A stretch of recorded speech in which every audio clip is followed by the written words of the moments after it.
Hi, good morning. Welcome to Crazy and Cool with the Side of Crafty. I'm Cassie.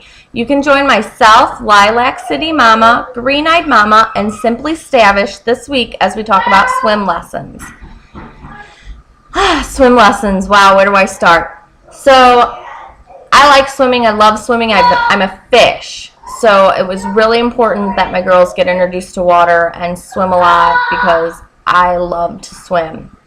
So when Chloe was 2.5, yes, we did put her in swim lessons for two reasons. One, I wanted her to have the instruction and the basis. And yeah, 2.5 is kind of young. I know you're like, whoa, what is she going to learn at 2.5? But we also did it because we had just had our second daughter, Kaylin, and I wanted to do something that Chloe had her and her daddy for. I got a lot of one-on-one time with Chloe. So it was kind of important that her and her daddy had some one-on-one time. So they were able to get in the pool, play together. He'd help her swim. So Chloe took 2 sessions, the fall session and the spring session.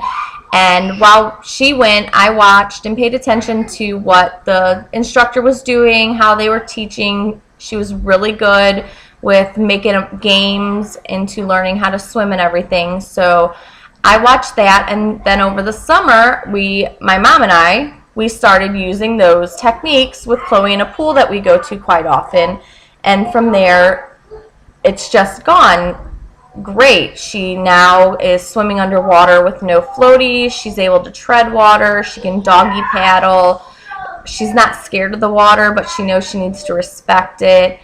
So it was really good, and we're in the water all the time. We go to the lake almost every other weekend in the summer, so it was something that was really important that she needed to learn about being in and around water. So with that being said, Kaylin will be 4 in 2 weeks, and she has not yet taken swim classes, but she will be starting here in September. She's going to take a swim and tumble class. So basically here at a local YMCA, she'll get 40 minutes in the pool with swim instructions, and then she'll get 40 minutes of gymnastic time. So I'm hoping she gets a little more basics of swimming, but you know, to be quite honest, Kaylin's swimming underwater. She can doggy paddle, and this is all just from my mom and I working with her. And I'm not saying that we're experts. My mom and I do swim pretty well. I'm very confident in my how I swim and my swimming skills and stuff. I was by no means any kind of swimmer or superstar or anything, but like I said before, I love to swim, so I felt confident to do it. But I do feel that some instruction from somebody that has done it a lot or even had instruction themselves is somewhat important.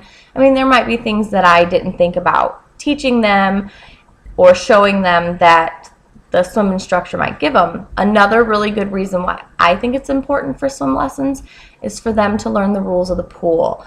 Sometimes hearing it from mommy and daddy, don't run, be careful, no jumping there, it's just barking orders. Mommy and daddy just don't want you to have fun. But if they hear it from like their swim teacher, it might sink in on, wow, this is really important. Oh, mom and dad were right. We really shouldn't do that. We shouldn't horseplay around. They need to kind of know those basics, and getting those from swim lessons, especially the first couple swim lessons, is really important in my opinion. So my kids will have taken swim lessons. Have your kids taken swim lessons? Why or why not? Are you a good swimmer? Do you guys not swim at all? Let me know. Join us. Link up down at the bottom. There's a linky down there. Link up, link up. Next week, come back as we talk about what were your fears when you found out you were having your first child, and once your first child was here.